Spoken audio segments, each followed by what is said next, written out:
Well, hello everyone. My name is Rick Passek, the FlyFish Fanatic, and welcome to my tying bench. Today I'll be tying a little nymph pattern. It's just a little scraggly little little bugger with straggle string, and it's just a kind of an attractor pattern, kind of a caddis, kind of a cased caddis kind of pattern, with a little bit of a soft hackle. So it's a fairly simple fly to tie, but really effective, especially in the rivers. I've done very well with this one and others like it. So that is what we'll be tying. So I will take that out. I'm going to start off with a Hends BL514 in a size 12. These are new hooks to me. I love the Hens, but these 514s are new. I like the little the pupil bend that it's got there, right? That little bend that it's got in there. I quite like that. So I'm going to be using a small black bead. Just going to pick one out. You can, if you'd like, if you want this to sink a little quicker, you can put some underbody lead. I have found that I haven't needed it, but you can if you require it for the system you fish on. So I'm going to use some Semperfli NanoSilk in 12-aught.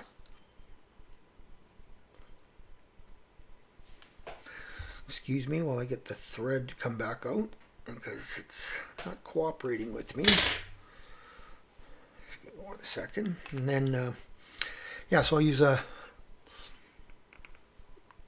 12-aught NanoSilk. Just get that started right behind the bead there. Get it locked down. You can use green as well for this. Actually, I normally use green, but I only got just a little straggle of green left, and I don't want to run out in the middle of a video. For the body, some Semperfli micro legs in olive.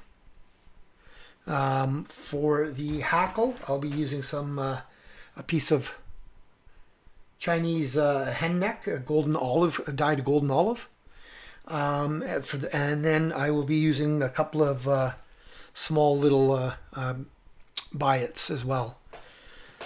So now the biots, sometimes I tie them like the one that I showed you guys earlier. This one here, the biots are in under the hackle. You can just barely see the biots under the hackle there. Sometimes I'll tie them in, sometimes I'll tie them out side of the hackle. I'll have a little bit of both. So I think this time I'll tie it on the outside just so you guys can see them a little bit better. But to be honest, I don't know. Like I said, I've been tying this one for a while, and don't know if I've noticed a difference whether they're in or outside of the hackle. So I'm going to come right around the corner there, and then I'm going to come back up. Make sure that straggle is nicely tightened down. I always like just putting just 1/2 hitch in right in behind, just in case I bump it, right? I got big klutzy hands, so now I'm just gonna wrap the straggle forward, and as I wrap it forward, I want it touching each prior wrap, and I try to stroke the material back a little bit. Just not so much that I want it leaning back, more the fact that I don't want to catch any of these little legs. Okay. Now you can use a brush and brush them out later, but I want that nice green underbody that it's creating, and I want those little legs sticking out all over the place.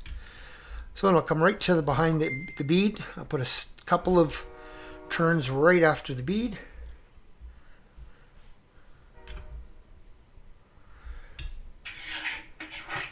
Nip that off.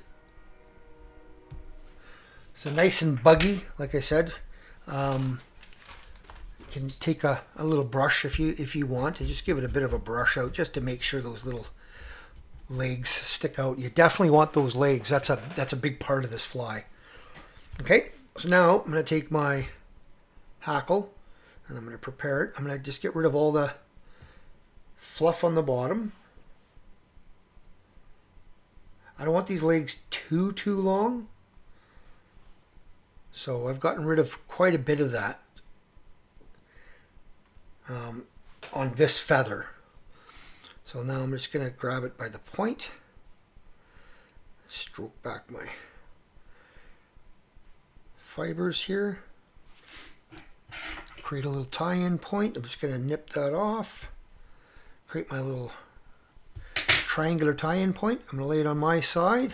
Shorten my thread here so I get better control. Lay it on my side. And if it splays like that, that's fine. Like you see how those little fibers, the cut off ends here, splay like that, that's fine. Because what I'm going to do is I'm actually going to fold those back and lay on top of them again. It just helps tie that in even better. Okay, now I'm going to take my hackle plier.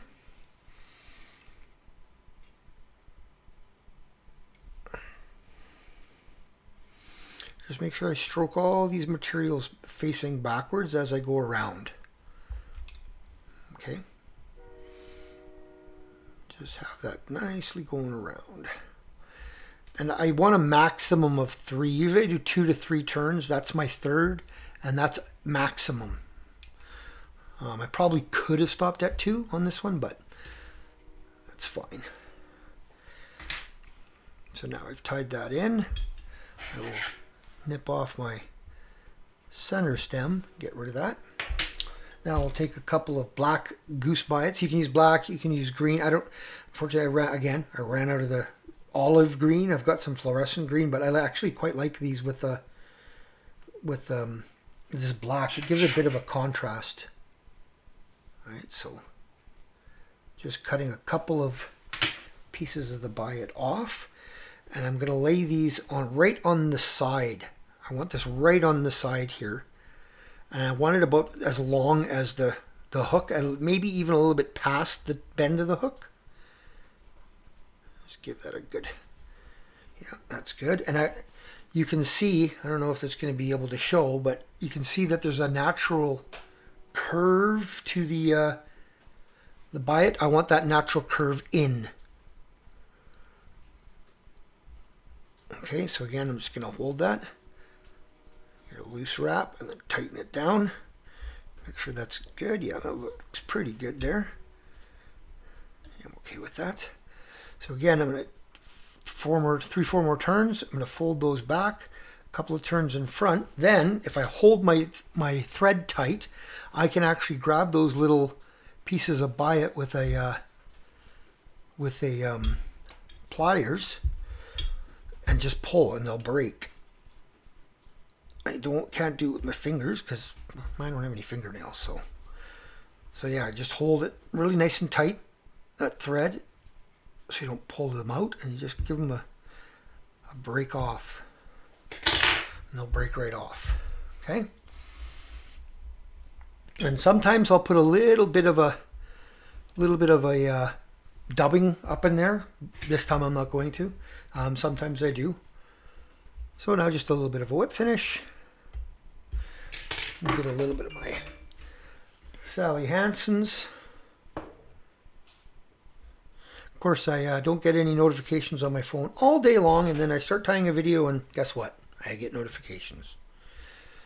So now I'm just gonna do another set of whip finish there, just so I can get that Sally Hansen's in there. Nip that off, and there's your finished fly. That's it, right? So now, like I said, you can do it that way, or you can do it where the biot is on the inside of the fly. That's kind of hard for you guys to see that one, but you can see on the inside of the hackle. So, but I like it when it's either just flat along the shank or up, just swung up a little bit like those are. All right. Well, I hope you enjoyed that. If you did, give her a thumbs up. If you subscribed, thank you very much. If you haven't, please consider doing so. Once I reach 1,000 subscribers, I will be giving away a copy of, just hold on, let me get to the big camera. I'll be giving a copy of the books I wrote.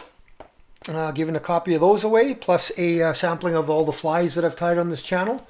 I'll be giving that away to one lucky person. So, yeah, make sure you subscribe.